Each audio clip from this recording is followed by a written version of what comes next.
নওগাঁর পর থেকে বগুড়া যাবেন বিএনপির চেয়ারম্যান তারেক রহমান। সেখানকার খবর জানাতে চাই আপনাদের। যোগ দিচ্ছেন সহকর্মী ফরহাদুজ্জামান শাহী। ফরহাদ, বহু বছর পর নিজ জেলা বগুড়ায় আসছেন তারেক রহমান। নেতাকর্মীদের উপস্থিতি কেমন দেখছেন, উচ্ছ্বাস কেমন জানাবেন? মামুন, আসলে ১৯ বছর পর তারেক রহমানের বগুড়ায় আগমন। বিএনপি নেতাকর্মীরা কয়েকদিন ধরেই কিন্তু এই দিনটির জন্য অপেক্ষা করছিলেন এবং আমরা যেটা দেখেছি যে আলতাফুন্নেসা খেলার মাঠে যে সমাবেশটা আজকে শিডিউল টাইম 7:30টায় দেওয়া হয়েছে, সেটা কিন্তু দুপুর থেকেই নেতাকর্মীরা মাঠে এসে উপস্থিত হচ্ছেন এবং এখন পর্যন্ত আমরা যেটা দেখছি যে আলতাফুন্নেসা খেলার মাঠের প্রায় অর্ধেক জায়গায় কিন্তু ভরে গেছে।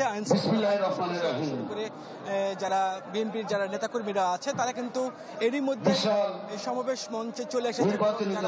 বিভিন্ন এলাকা থেকে যারা এসেছেন তারা সামনে তারা জায়গা নিয়েছেন।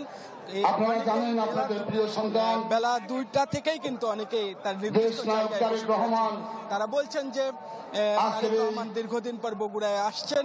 বগুড়া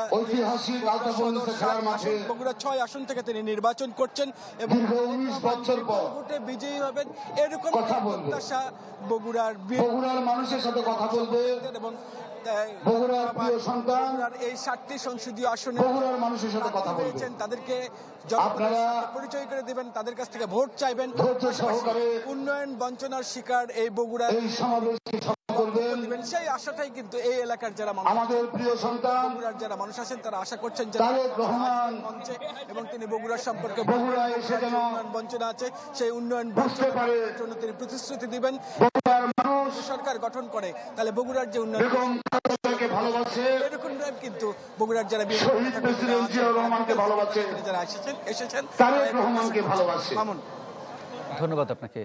বগুড়া থেকে বিএনপির নির্বাচনী জনসভার খবর জানাচ্ছিলেন সহকর্মী ফরহাদুজ্জামান শাহী।